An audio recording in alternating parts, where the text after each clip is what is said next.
Good with a fall. Out there. Yeah, the trick of it, what you want.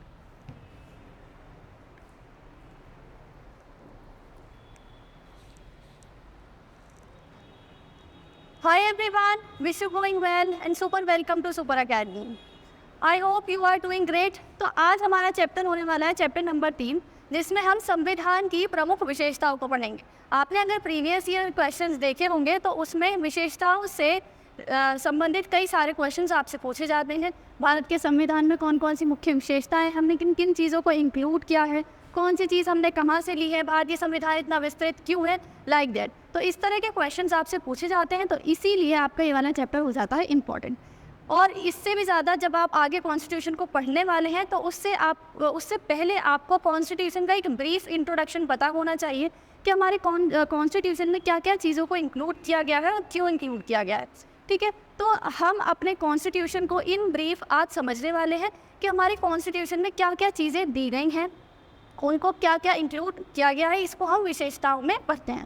ठीक है, इससे पहले हमने 2 चैप्टर अपने पढ़ लिए हैं, जिसमें हमने संवैधानिक विकास को अच्छे से कंप्लीट किया है रिवीजन नोट्स के साथ, और हमारी संविधान सभा उसको हमने अच्छे से कंप्लीट किया है। अब आते हैं कॉन्स्टिट्यूशन के पार्ट पर कि कॉन्स्टिट्यूशन में कौन कौन सी हमारी मुख्य विशेषताएँ। ठीक है, पहले मैं आपको अपने हैंड रिटन नोट्स से समझा दूँगी, उसके बाद हम लोग PDF से इसको कवर करेंगे। पढ़ना है, इंपॉर्टेंट चैप्टर है, कॉन्स्टिट्यूशन को समझने के लिए उसकी विशेषताओं को समझना ज़रूरी है। सबसे पहले हमारा चैप्टर संविधान की विशेषताएं। संविधान की विशेषताएं आप लोग चेक करेंगे तो प्रीवियस ईयर क्वेश्चंस में बहुत सारे क्वेश्चंस इस चैप्टर से रिलेट करके आते हैं। क्लियर? तो संविधान की विशेषताएं, silent feature of Indian constitution. तो संविधान की विशेषताएं, क्लियर? तो सबसे पहली विशेषता आती है इसमें, जो हमने 9th 10th से हम पढ़ते हुए आ रहे हैं कि भारतीय संविधान सबसे लंबा या सबसे विस्तृत लिखित संविधान है। भारतीय संविधान कैसा है? विस्तृत, सबसे विस्तृत लिखित संविधान है। कैसा संविधान है? सबसे विस्तृत लिखित संविधान। 9th 10th में आपने सिविक्स में ये लाइन सबसे ज़्यादा इंपॉर्टेंट होती है कि भारतीय संविधान विस्तृत और लिखित संविधान है। क्लियर? अब आपसे संविधान कितने प्रकार के होते हैं, अगर हम लिखने के हिसाब से देखें तो 2 प्रकार के होते हैं, लिखित और अलिखित। लिखित संविधान अमेरिका और भारत, अलिखित संविधान ब्रिटेन। क्लियर? ये हो गई कॉमन चीज़। अब हमारा संविधान आपसे एग्जाम में पूछा जाता है, भारतीय संविधान के विस्तृत होने के कारण क्या है? विस्तृत है तो क्यों है? तो इसके निम्न कारण हैं। पहला, भारतीय संविधान इसलिए विस्तृत है क्योंकि भारत का एक तो भौगोलिक विस्तार बहुत ज़्यादा है। ठीक है, यानी कि पहला कारण क्या है? भौगोलिक विस्तार। भौगोलिक विस्तार, ज्योग्राफिकल एरिया हमारा बहुत बड़ा है।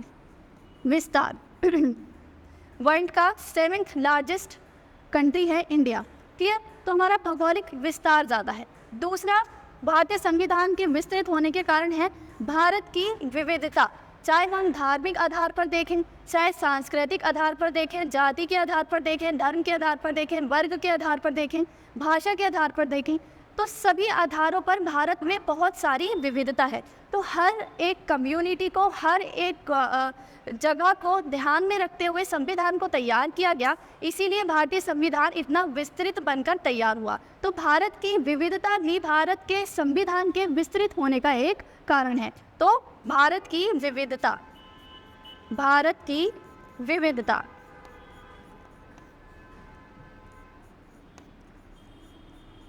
क्लियर? इसके बाद मैंने आपको, जब कॉन्स्टिट्यूशन हमने शुरू किया था, मैंने आपको बताया था कि भारतीय संविधान में भारत शासन अधिनियम, भारत शासन अधिनियम, भारत शासन अधिनियम 1935 का पूर्ण प्रभाव है। यानी कि भारत के संविधान का 80% भाग, कितना? 80% भाग हमने कहाँ से लिया है? भारत शासन अधिनियम 1935 से लिया है, जो कि अपने आप में एक विस्तृत अधिनियम था, इसमें 321 धाराएं और 10 अनुसूचियाँ थी, यानी कि ये भी एक संविधान की तरह ही लिखा गया था ये वाला अधिनियम। तो भारतीय संविधान पर इसका प्रभाव है, इसीलिए ये भारतीय संविधान विस्तृत है। आप लोग चेक करेंगे स्टेट पीसीएस में आपसे क्वेश्चन पूछा गया है, ये सारे स्टेटमेंट दिए हुए हैं वहाँ पर, और आपसे पूछा है निम्न में से कौन से कारण भारतीय संविधान के विस्तृत होने के कारण हैं। क्लियर? तो भौगोलिक विस्तार, भारत की विविधता, भारत शासन अधिनियम का होना, ठीक है, भारतीय शासन अधिनियम का प्रभाव होना। क्लियर? चौथा कारण है कानूनी लोगों का प्रभुत्व। किनका? कानूनी लोगों का प्रभुत्व। भारतीय संविधान सभा में जितने भी लोग थे, यानी संविधान सभा के सदस्य ज़्यादातर वकील थे, ठीक है, तो कानूनी लोगों के प्रभुत्व होने के कारण उन्होंने प्रत्येक चीज़ पर अच्छे से विचार किया। ठीक, कानूनी लोगों का प्रभुत्व। क्लियर? कानूनी लोगों का प्रभुत्व। इसके बाद नेक्स्ट इसकी एक विशेषता है कि अब तो धारा 370 को ख़त्म कर दिया गया है, लेकिन इससे पहले जम्मू कश्मीर के लिए अलग संवैधानिक व्यवस्था थी, उसके लिए एक अलग संविधान बनाया गया था, तो इसीलिए भी हमारा संविधान विस्तृत था। तो भारत के संविधान की पहली विशेषता है कि भारत का संविधान लिखित है और सबसे विस्तृत लिखित संविधान है। विस्तृत होने के कारण मैंने आपको बताया, भौगोलिक विस्तार, भारत की विविधता, भारत शासन अधिनियम का प्रभाव, कानूनी लोगों का प्रभुत्व और जम्मू कश्मीर के लिए अलग संविधान। ये हो गई हमारी पहली विशेषता। क्लियर? दूसरी विशेषता, विभिन्न स्रोतों से रहित।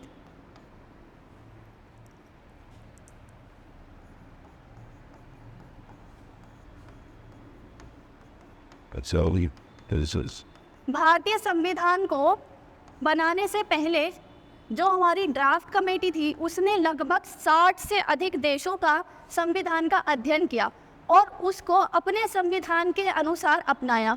हमने विभिन्न देशों से विभिन्न चीज़ें ली हैं, लेकिन उसको अपने अनुसार अपनाया है, भारत की विविधता के अनुसार अपनाया है। तो विभिन्न स्रोतों से लेने के कारण हमारा संविधान क्या है? यूनिक है। तो ये क्या है? भारतीय संविधान की एक विशेषता है कि हमने विभिन्न स्रोतों से, विभिन्न देशों के संविधान से जो अच्छी चीज़ थी उसको अपने अनुसार अपनाया है। इससे बहुत ज़्यादा क्वेश्चन आते हैं कि हमने कनाडा से क्या लिया है, ऑस्ट्रेलिया से क्या लिया है, अमेरिका से क्या लिया है, ब्रिटेन से क्या लिया है। ठीक है, इसके एग्जाम्पल्स आप देख सकते हैं, जैसे कि कनाडा के संविधान से हमने ली है एकात्मकता के साथ संघीय व्यवस्था। हमारा संविधान संघीय है, लेकिन हमने उसको एकात्मकता के साथ अपनाया है। ये मैं आगे आपको समझाऊंगी। ये हमने व्यवस्था कहाँ से ली है? कनाडा से ली है। क्या? एकात्मकता के साथ संघीय व्यवस्था, यानी कि हमारा संविधान एकात्मक भी है और संघीय भी है। संघीय व्यवस्था, ठीक है। इसके साथ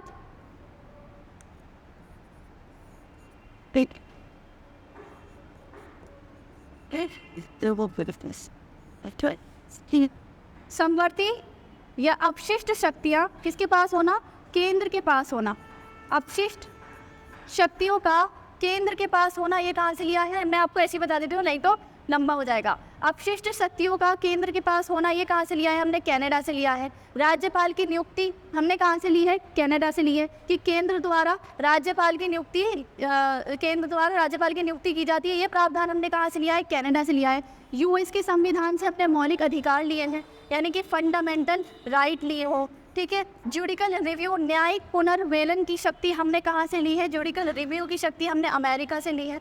न्यायपालिका का एकीकृत होना, न्यायपालिका का स्वतंत्र होना हमने कहाँ से लिया है? यूएस के संविधान से लिया है। ऐसे ही ब्रिटेन के संविधान से, यूके के संविधान से हमने संघीय शासन व्यवस्था को लिया है, संसदात्मक शासन व्यवस्था को लिया है, संसदात्मक शासन व्यवस्था को लिया है। इसी प्रकार हमने आयरलैंड के संविधान से क्या लिया है? आयरलैंड के संविधान से क्या लिया है? Directive principle of state policy, राज्य के नीति निर्देशक तत्व। Directive principle of state policy, राष्ट्रपति की नियुक्ति की प्रक्रिया हमने कहाँ से ली है? आयरलैंड के संविधान से ली है। इसी प्रकार भारतीय संविधान, भारत शासन अधिनियम 1935 के संविधान से हमने, ठीक है, भारत शासन अधिनियम 1935 के संविधान से हमने संघीय व्यवस्था को अपनाया है। ठीक है। राष्ट्रपति की अध्यादेश जारी करने की शक्ति, वो भी यहीं से ली है। न्यायपालिका का प्रावधान हमने 1935 से लिया है। तो इसी तरह भारतीय संविधान विभिन्न स्रोतों का एक मिश्रण है। ये एग्जाम में पूछा जाता है और ये पॉइंट मोस्ट इम्पॉर्टेंट है।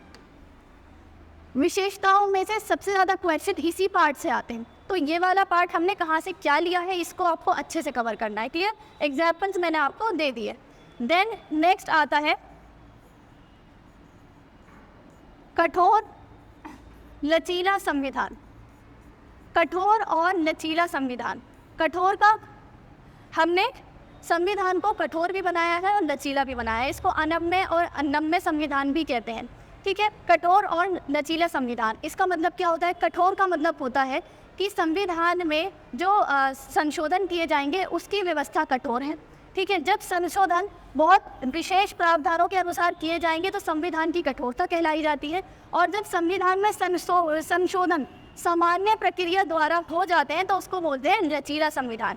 लचीला संविधान कहाँ का है? ब्रिटेन का। ब्रिटेन की संसद जो है आराम से संविधान में संशोधन कर सकती है, वहाँ वैसे भी लिखित संविधान नहीं है। लेकिन अमेरिका का संविधान कठोर है, वहाँ पर संविधान में संशोधन करने के लिए प्रत्येक बार विशेष प्रक्रिया अपनाई जाती है। लेकिन भारत में कठोर और लचीले का सम्मिश्रण अपनाया गया है, या कठोर और लचीले का समन्वय। क्लियर? कठोर और लचीला आपको समझ में आया? जब संविधान में संशोधन आसानी से हो जाएगा तो वो संविधान कहलाया जाएगा लचीला संविधान। क्लियर? और उसमें जब संविधान संशोधन में जब विशेष प्रक्रिया को अपनाया जाएगा तो वो कहा जाएगा कठोर संविधान। जैसे लचीला संविधान कहाँ का है? ब्रिटेन का है। और कठोर संविधान कहाँ का है? यूएस का है। भारत ने इन दोनों का सम्मिश्रण अपनाया। कैसे? भारत में संवैधानिक संशोधन के लिए हम 3 प्रक्रियाओं का वर्णन देखते हैं। ठीक है, संवैधानिक संशोधन के लिए संविधान संशोधन के लिए कितनी प्रक्रिया है? 3 प्रक्रिया है। ठीक है, 3 प्रक्रिया है। पहली आती है सामान्य बहुमत। ठीक है, सामान्य बहुमत। सामान्य बहुमत का मतलब होता है सदन में उपस्थित लोगों का बहुमत, सदन में उपस्थित कुल सदस्यों का बहुमत। मान लीजिए सदन में 100 लोग हैं तो बहुमत कितने का हो जाएगा? 50 + 1 यानी 51 का बहुमत। तो ये हो जाएगा सामान्य बहुमत। सामान्य बहुमत का क्या मतलब बताया मैंने आपको? सदन में उपस्थित सदस्यों का बहुमत, यानी कि 50% + 1। सदन में उपस्थित कुल सदस्यों का बहुमत 50% + 1। ठीक है, अब कुछ ऐसे प्रावधान हैं जो सामान्य बहुमत द्वारा संशोधित हो जाते हैं। इस ये है लचीले संविधान का इसमें उदाहरण। जैसे कि किसी भी राज्य के नाम में परिवर्तन, किसी भी राज्य के नाम में परिवर्तन, सीमा में परिवर्तन, नए राज्यों का प्रवेश संसद द्वारा सामान्य बहुमत से कर लिया जाता है। इसी को कहते हैं संविधान की लचीली विशेषता। क्लियर? अब दूसरी प्रक्रिया क्या है? दूसरी प्रक्रिया है विशेष बहुमत। ठीक है, विशेष बहुमत। विशेष बहुमत।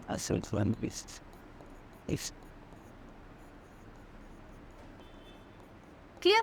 विशेष बहुमत का मतलब क्या होता है? सदन में उपस्थित, ठीक है, मतदान करने वाले कुल सदस्यों का बहुमत। ठीक है, सदन में उपस्थित और मतदान करने वाले सदस्यों का 2/3 बहुमत, ये क्या कहलाता है? विशेष बहुमत। क्लियर? ये आपकी बुक में नोटेड होगा। ठीक है, सदन में उपस्थित और मतदान करने वाले, प्रत्येक सदन में अलग अलग, लोकसभा और राज्यसभा, प्रत्येक सदन में उपस्थित और मतदान करने वाले 2/3 सदस्यों का बहुमत, ये क्या कहलाता है? 2/3 सदस्यों का बहुमत क्या कहलाता है? विशेष बहुमत। तो विशेष बहुमत के कौन कौन से उदाहरण हैं? यानी कि विशेष बहुमत की प्रक्रिया को अपनाकर कौन कौन से संवैधानिक प्रावधानों को संशोधित किया जा सकता है? जैसे कि हमारे फंडामेंटल राइट में जब भी परिवर्तन किया जाएगा तो विशेष बहुमत की प्रक्रिया के द्वारा ही किया जाएगा। और इसके साथ साथ अनदर एग्जाम्पल हम देखें तो DPSP, directive principle of state policy में जब भी परिवर्तन किया जाएगा तो गैर विशेष बहुमत द्वारा किया जाएगा। ये संविधान के कठोर होने की विशेषता है। तो संविधान हमारा कठोर भी है और लचीला भी है। इसके साथ जो तीसरा संवैधानिक संशोधन की प्रक्रिया है वो क्या है? विशेष बहुमत और इसके साथ आधे से अधिक राज्यों का अनुमोदन। ठीक, विशेष बहुमत मैंने क्या क्या बताया आपको? प्रत्येक सदन में उपस्थित और मतदान देने वाले 2/3 सदस्यों का बहुमत। ठीक, इतने सदस्यों के साथ आधे से अधिक राज्यों का अनुमोदन, तो ये भी आता है विशेष बहुमत प्लस आधे से अधिक राज्यों का अनुमोदन। इसके द्वारा कौन कौन से, इसके एग्जाम्पल देख लीजिए, यानी कि तीसरी प्रक्रिया के द्वारा कौन कौन से संवैधानिक प्रावधानों में परिवर्तन किया जा सकता है? राष्ट्रपति की निर्वाचन प्रक्रिया में, राष्ट्रपति की निर्वाचन प्रक्रिया में जब भी परिवर्तन किया जाएगा तो उसमें विशेष बहुमत और राज्यों के अनुमोदन की आवश्यकता पड़ेगी।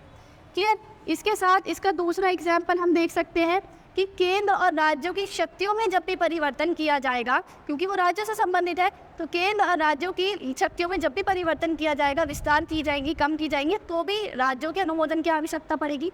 तीसरा इसका एग्जाम्पल है सर्वोच्च न्यायालय, यानी हमारे सुप्रीम कोर्ट की पावर्स में जब भी परिवर्तन किया जाएगा, हाई कोर्ट की पावर्स में जब भी परिवर्तन किया जाएगा, तब विशेष बहुमत और राज्यों के अनुमोदन की आवश्यकता पड़ेगी। आई होप आपको कठोर और लचीला का जो कॉन्सेप्ट है वो समझ में आ गया होगा। 3 प्रकार से हम संशोधन कर सकते हैं संविधान में। पहला, सामान्य बहुमत। बहुत सारे संशोधन ऐसे हैं, जैसे मैंने आपको 2-3 एग्जाम्पल दिए, स्टेट के नाम में परिवर्तन, नए राज्यों का प्रवेश, उनकी सीमाओं में परिवर्तन, ये संसद स्वयं सामान्य बहुमत से कर सकती है। ये होता है संविधान के लचीला होने का परिणाम। ठीक है, और फिर इसके बाद नेक्स्ट मैंने आपको बताया कि 2 और प्रक्रियाएं हैं जो आर्टिकल 368 के अंतर आती हैं। किसके अंदर? आर्टिकल 368 के अंतर्गत क्या जो भी प्रावधान आते हैं उनको विशेष बहुमत से परिवर्तित किया जा सकता है, संशोधित किया जा सकता है। आर्टिकल 368 में 2 प्रक्रियाएं आती हैं, एक विशेष बहुमत और दूसरा विशेष बहुमत के साथ आधे से अधिक राज्यों का अनुमोदन। क्लियर? तो हमारा संविधान कठोर भी है और लचीला भी है, इसका मैंने आपको कॉन्सेप्ट समझा दिया। क्लियर? जब आप बुक पढ़ेंगे तो आपको अच्छे से समझ आ जाएगा। नेक्स्ट आता है इसकी चौथी विशेषता है, हमारे संविधान की चौथी विशेषता है एकात्मकता के साथ संघीय व्यवस्था। क्लियर? एकात्मकता के साथ संघीय व्यवस्था। एकात्मकता के साथ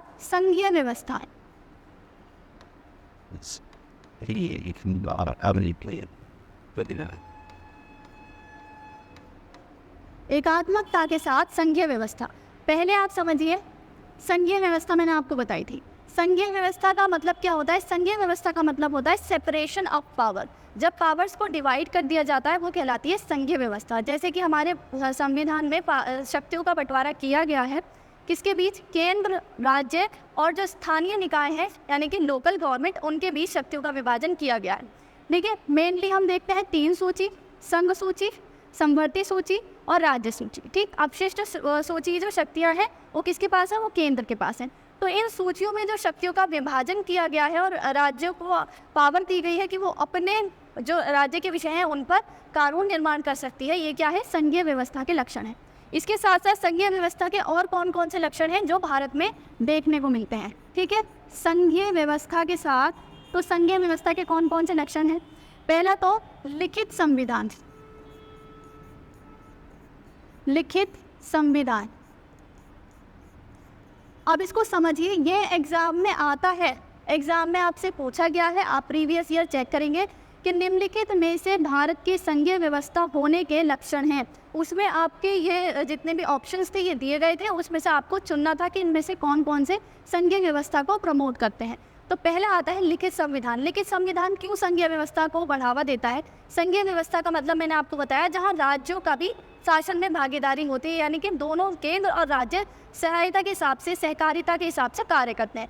अब जब लिखित संविधान होगा तो केंद्र राज्य की शक्तियों का अतिक्रमण नहीं कर सकता, राज्य केंद्र की शक्तियों में हस्तक्षेप नहीं कर सकता, यानी क्लियर कट पता है केंद्र को क्या करना है, राज्यों को क्या करना है। तो इससे क्या है, जो सेपरेशन ऑफ पावर है उसका अच्छे से नियमन किया जा सकता है। ठीक है, तो कोई भी विवाद आगे नहीं होगा, तो इसीलिए लिखित संविधान केंद्रीय संघीय व्यवस्था को आगे बढ़ाता है। समझ में आया? इसके बाद है लिखित संविधान के बाद संविधान की सर्वोच्चता। संविधान की सर्वोच्चता। अब संविधान की सर्वोच्चता कैसे संघीय व्यवस्था को आगे बढ़ाएगी। जैसे कि मैंने आपको बताया, जब संविधान लिखित हो जाएगा तो कोई विवाद नहीं होगा, केंद्र राज्य की शक्ति का अतिक्रमण नहीं करेगा, राज्य केंद्र के कार्यों में हस्तक्षेप नहीं करेगा। इसी प्रकार जब संविधान की सर्वोच्चता होगी, किसी भी शासक की सर्वोच्चता नहीं होगी, किसी की सत्ता की सर्वोच्चता नहीं होगी, कानून का शासन होगा, तो संघीय व्यवस्था अच्छे से चल पाएगी। इसीलिए संविधान की सर्वोच्चता क्या है? लिखित संघीय व्यवस्था का एक उदाहरण है। इसके बाद दो सरकारों का होना, दो सरकार जब समन्वय से काम करेंगी, दो सरकार, केंद्र सरकार और राज्य सरकार, क्लियर? दो सरकार, दो सदन, दो सदन, इसमें दो सदन आपके पार्लियामेंट और विधानसभा की बात हो रही है, क्लियर? लिखित संविधान, सर्वोच्च संविधान, इसके साथ साथ संविधान का कठोर होना, संविधान का कठोर होना। अगेन वही लॉजिक लगेगा, संविधान कठोर होगा तो उसमें संशोधन के लिए राज्यों के अनुमोदन की आवश्यकता पड़ेगी। केंद्र अपने प्रभाव द्वारा उसमें संशोधन नहीं कर सकता, इसीलिए ये संघीय व्यवस्था को आगे बढ़ाता है। संविधान की कठोरता,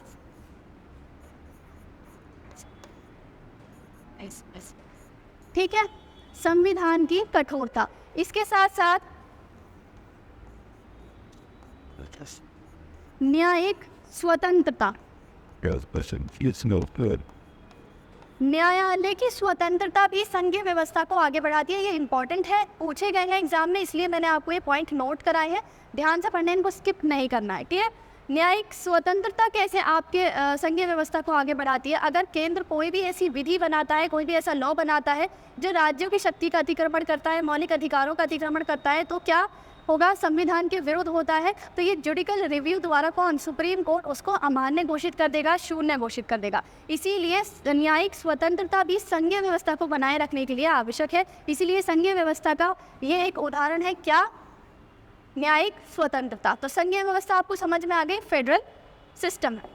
इसके बाद नेक्स्ट, एकात्मकता के लक्षण हमने कौन कौन से अपनाए हैं?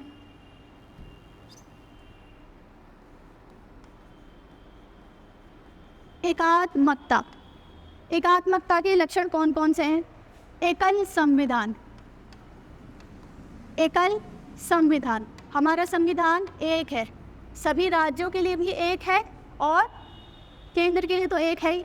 हमने संघात्मक व्यवस्था अमेरिका की तरह नहीं अपनाई है, जिसमें प्रत्येक राज्य के अलग अलग संविधान है, क्लियर? हमने कौन सी व्यवस्था अपनाई है? एकल संविधान की व्यवस्था अपनाई है, क्लियर? इसके साथ साथ हमने एकल नागरिकता को भी अपनाया है। अगेन हमने अमेरिका की तरह डुअल सिटीजनशिप को नहीं अपनाया है कि संविधान भी अलग अलग है प्रत्येक राज्य के और नागरिकता भी राज्य की अलग और केंद्र की अलग। तो एकल नागरिकता का होना, एकल संविधान का होना किसके लक्षण है? एकात्मकता के लक्षण है। एकल नागरिकता, एकल नागरिकता। इसके साथ साथ संविधान का लचीला होना, संविधान का लचीला होना। जैसे कि कठोर संविधान का मतलब क्या है कि केंद्र अपने अनुसार परिवर्तन नहीं कर सकती, इसीलिए संघीय व्यवस्था को प्रमोट करता है। लेकिन मैंने आपको बताया कि हमारा संविधान कठोर भी है और लचीला भी है, तो लचीला संविधान एकात्मकता को आगे बढ़ाता है, क्लियर?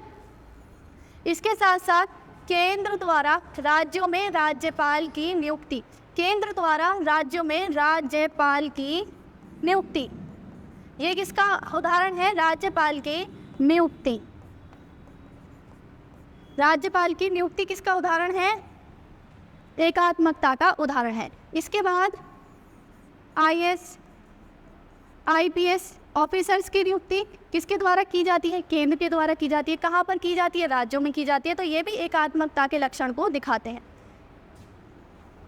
नेक्स्ट, इसके साथ आपातकालीन प्रावधान, आपातकालीन प्रावधान। आपातकालीन प्रावधान में क्या होता है? जो संघात्मक ढांचा है वो एकात्मक ढांचे में परिवर्तित हो जाता है। तो आपातकालीन प्रावधान, एकल संविधान, एकल नागरिकता, संविधान की सर्वोच्चता, राज्यपाल की नियुक्ति, IAS, IPS यानी कि अखिल भारतीय सेवाओं की नियुक्ति, इनकी भी केंद्र द्वारा नियुक्ति की जाती है, राज्यों में नियुक्ति, ठीक है, केंद्र द्वारा चुने जाते हैं और राज्यों में इनकी नियुक्ति की जाती है। इसीलिए एकात्मकता के एकात्मकता को ये बढ़ावा देते हैं। क्लियर? तो संघीय शासन व्यवस्था के साथ हमने एकात्मकता को अपनाया है। इसके साथ आपका एक उदाहरण और लिख लीजिए यहाँ पर, एकीकृत न्यायपालिका। एकीकृत न्यायपालिका, एकीकृत न्यायपालिका।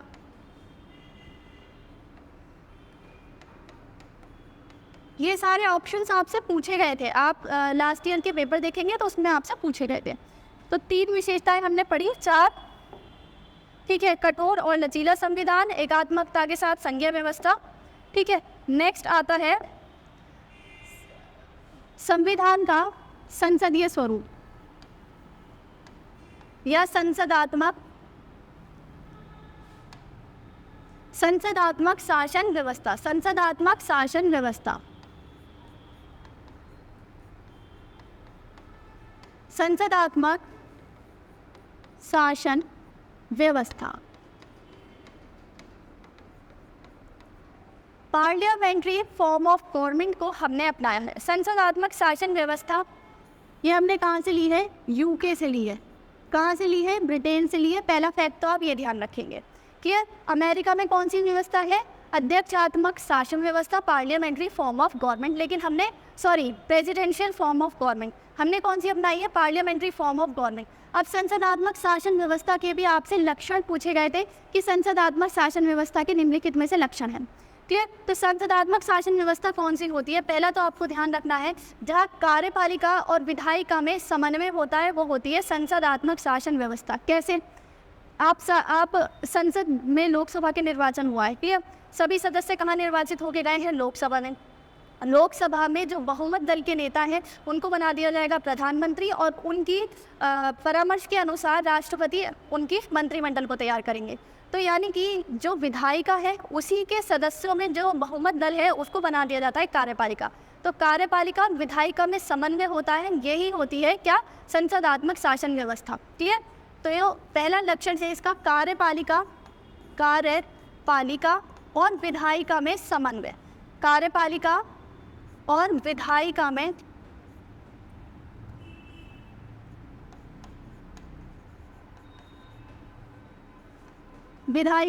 समन्वय। क्लियर? कार्यपालिका विधायिका में समन्वय। इसके बाद दूसरा इसका उदाहरण है कार्यपालिका का उत्तरदायित्व। कार्यपालिका संसद के प्रति उत्तरदायी है। यह संसदात्मक शासन व्यवस्था का एक उदाहरण है या लक्षण है, लक्षण कहेंगे, ठीक है। संसदात्मक शासन व्यवस्था का लक्षण क्या है? कार्यपालिका का उत्तरदायित्व। प्रश्नकाल देखते हैं हम, शून्यकाल देखते हैं, वो किस लिए बनाए गए? कार्यपालिका से प्रश्न पूछने के लिए। तो कार्यपालिका का उत्तरदायित्व, उनकी रिस्पॉन्सिबिलिटी कौन सुनिश्चित करता है? संसद। तो कार्यपालिका का उत्तरदायित्व, कार्यपालिका अपने कार्यों के लिए उत्तरदायी है, किसके प्रति? संसद के प्रति। उत्तरदायित्व। क्लियर? तो ये भी संसदात्मक शासन व्यवस्था का लक्षण है। इसके साथ कार्यपालिका का दोहरा स्वरूप। कार्यपालिका 2 प्रकार की होती है संसदात्मक शासन व्यवस्था में, ठीक है। पहली होती है नाम मात्र की कार्यपालिका, नाम मात्र की कार्यपालिका। दूसरी होती है वास्तविक कार्यपालिका। वास्तविक कार्यपालिका यानी कि नॉमिनल एग्जीक्यूटिव और दूसरे होते हैं रियल एग्जीक्यूटिव। नॉमिनल एग्जीक्यूटिव कौन होते हैं? हमारे राष्ट्रपति। क्लियर? नॉमिनल एग्जीक्यूटिव कौन होते हैं? हमारे राष्ट्रपति। नाम मात्र की कार्यपालिका यानी कि वह कार्यपालिका जिसके नाम से कार्य किए जाएंगे। जितने भी विधि कानून होते हैं वो राष्ट्रपति के नाम से बनाए जाते हैं। अंत में कोई भी विधेयक कानून कब बनता है? जब राष्ट्रपति उस पर हस्ताक्षर कर देते हैं, अपनी अनुमति दे देते हैं। यानी कि कार्यपालिका किसके नाम से काम कर रही है? राष्ट्रपति के। तो राष्ट्रपति क्या है? नाम मात्र कार्यपालिका में। असल में काम कौन करते हैं? प्रधानमंत्री करते हैं, उनका मंत्रिमंडल करता है। तो ये क्या हो गया? ये वास्तविक कार्यपालिका हो गई, ठीक है। तो पीएम क्या है? वास्तविक कार्यपालिका है। क्लियर? जो वास्तव में काम करेंगे। तो 2 तरह की कार्यपालिका का होना संसदीय शासन व्यवस्था के लक्षण हैं। क्लियर? एग्जाम में आपसे पूछा गया है, इसलिए मैं यहाँ पे नोट करा रही हूँ।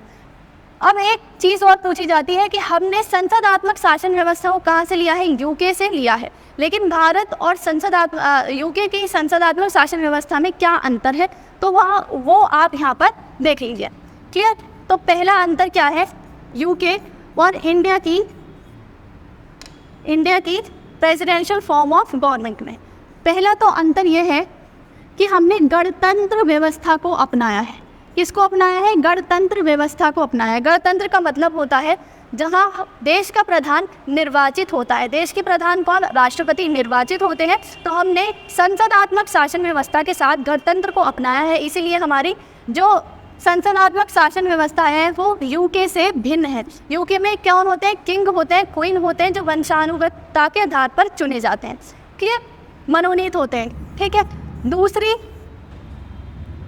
जो भिन्नता है वो ये है, भारत की जो संसद है वो संप्रभु है। संप्रभु का मतलब होता है जब कोई संस्था अपने नियम कानून बनाने के लिए स्वतंत्र होती है वो कहलाती है संप्रभु या सॉवरेन। लेकिन यूके की जो संसद है वो सर्वोच्च है। क्लियर है? तो हमारी संसद क्या है? हमारी संसद संप्रभु है। हमारी संसद क्या है? हमारी संसद संप्रभु है। और जो ब्रिटेन है उसकी संसद क्या है? सर्वोच्च है। संसद ने जो नियम कानून बना दिए वो कोई गलत नहीं कर सकता। लेकिन हमारी संसद क्या है? संप्रभु है। इस पर न्यायपालिका की स्वतंत्रता का, जुडिकल रिव्यू का अंकुश लगाया गया है। क्लियर? हमारे यहाँ सर्वोच्च कौन है? हमारे यहाँ संविधान सर्वोच्च है और संसद संप्रभु है। ठीक है, संविधान सर्वोच्च है। तो जो अंतर है वो आपने देख लिया अच्छे से, सर्वोच्चता। ठीक है, संविधान की सर्वोच्चता है और संसद संप्रभु है। क्लियर? तो presidential form, parliamentary form of government आपको समझ आई अच्छे से। ये भी हमारे संविधान की एक विशेषता है। इसके बाद हमारी नेक्स्ट विशेषता आती है, 6th विशेषता है हमारी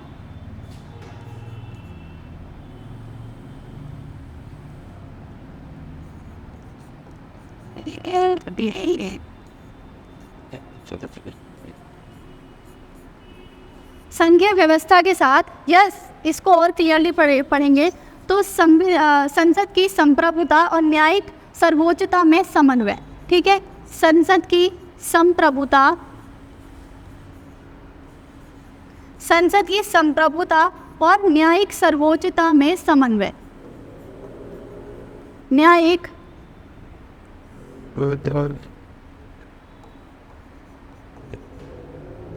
सही खता, न्यायिक सर्वोच्चता में समन्वय।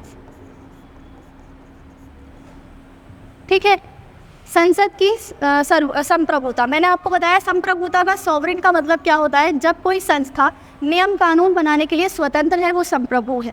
ठीक है, हमारी संसद क्या है? संप्रभु है। लेकिन उसके साथ साथ हमने न्यायिक सर्वोच्चता को अपनाया। न्यायिक सर्वोच्चता का मतलब हो गया, ये मैं आपको लास्ट लेक्चर में समझा चुकी हूँ, सॉरी लास्ट पॉइंट में आपको मैंने समझा दिया संसद की संप्रभुता क्या होती है। अब इसके साथ हमने न्यायिक सर्वोच्चता को अपनाया। न्यायिक सर्वोच्चता का मतलब है कोई भी ऐसी विधि, कोई भी ऐसा कानून, नियम जो आपके फंडामेंटल राइट्स का उल्लंघन करता है, क्लियर, आपके मौलिक अधिकारों का उल्लंघन करता है, राज्यों की शक्तियों का अतिक्रमण करता है या संविधान के विरुद्ध है। ठीक है, संविधान के विरुद्ध है या संविधान में उसका उल्लेख नहीं है, संविधान के विरुद्ध है,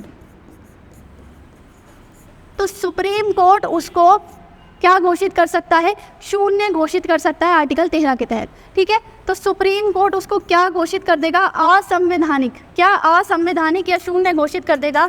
इसी को कहते हैं संविधान की सर्वोच्चता। संविधान की सर्वोच्चता ये हमने कहाँ से ली है? ये हमने अमेरिका से ली है। ठीक है, जुडिकल रिव्यू, न्यायिक पुनर्वेलन की शक्ति, यानी हमारी संसद नियम कानून बनाने के लिए स्वतंत्र है, लेकिन वो कोई भी ऐसा नियम कानून नहीं बनाएगी जो संविधान के विरुद्ध हो या किसी के फंडामेंटल राइट का उल्लंघन करता हो। क्लियर है? तो हमारे संविधान की नेक्स्ट विशेषता क्या हुई कि हमने संसदीय संप्रभुता के साथ न्यायिक सर्वोच्चता को अपनाया है। इसके बाद नेक्स्ट विशेषता है एकीकृत न्यायपालिका। एकीकृत न्यायपालिका या शीर्ष न्यायपालिका। एकीकृत न्यायपालिका या शीर्ष न्यायपालिका। अब इसका मतलब समझिए। एकीकृत न्यायपालिका का मतलब है कि हमने न्यायपालिका की शक्तियों का विभाजन केंद्र और राज्य के स्तर पर नहीं किया है। यानी कि हमने एक ही न्यायपालिका को बनाया है। कौन सी न्यायपालिका? Supreme court. ठीक है, सुप्रीम कोर्ट की शक्तियों का विभाजन नहीं किया गया है। एग्जाम्पल समझिए, जैसे कि संघ सूची में कौन से विषय जिन पर नियम कानून बनाएगा केंद्र, राज्य सूची में कौन से विषय जिस पर राज्य नियम कानून बना सकता है। लेकिन ऐसे कोई भी शक्ति विभाजन हम न्यायिक क्षेत्र में नहीं देखते हैं। यानी कोई भी ऐसी विषय नहीं है जिस पे केवल सुप्रीम कोर्ट नियम कानून बना सकता है या राज्यों में हाई कोर्ट बना सकता है। जो नियम कानून बनाने की शक्तियाँ, जो शक्तियाँ सुप्रीम कोर्ट के पास हैं, वैसी ही शक्तियाँ हाई कोर्ट के अपने क्षेत्र में और ऐसी डिस्ट्रिक्ट कोर्ट। यानी कि कोई भी शक्तियों का विभाजन केंद्र या राज्य के स्तर पर नहीं है। इसी को बोलते हैं एकीकृत न्यायपालिका। यानी न्यायपालिका की शक्तियों का विभाजन केंद्र और राज्य के स्तर पर नहीं किया गया है, सुप्रीम कोर्ट और हाई कोर्ट में नहीं किया गया है। हमने एक ही शीर्ष न्यायपालिका को अपनाया है। कौन सी? Supreme court. क्लियर? तो यह भी हमारे संविधान की एक विशेषता है। इतनी विशेषताएं समझ में आई। अब इसको एक बार पीडीएफ से कवर करेंगे। ये ओवरव्यू है, ठीक है, आपको पढ़ लेना अपने आप, आपकी बुक में दिया गया है। सबसे लंबा और लिखित संविधान, भारतीय संविधान कैसा है? सबसे लंबा। क्विक रिवीजन करेंगे, देन सेशन को एंड करते हैं। क्लियर?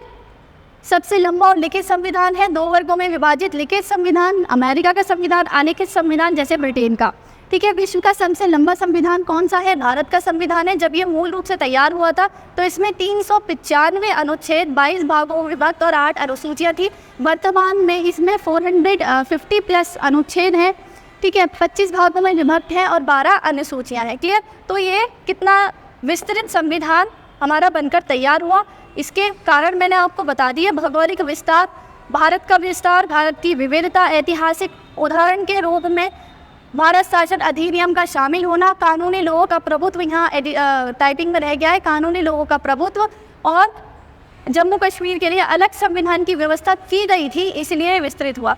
विभिन्न स्रोतों से लिया गया है, जिसमें कि सबसे ज़्यादा भाग किसका है? भारत शासन अधिनियम 1935 का सबसे ज़्यादा भाग हमने लिया है। जैसे कि अब यहाँ पर एक इम्पॉर्टेंट चीज़ मैंने और नोट की है, आप लोग ध्यान से पढ़ेंगे। संविधान का अधिकांश ढांचा या हिस्सा भारत शासन अधिनियम 1935 से लिया गया है।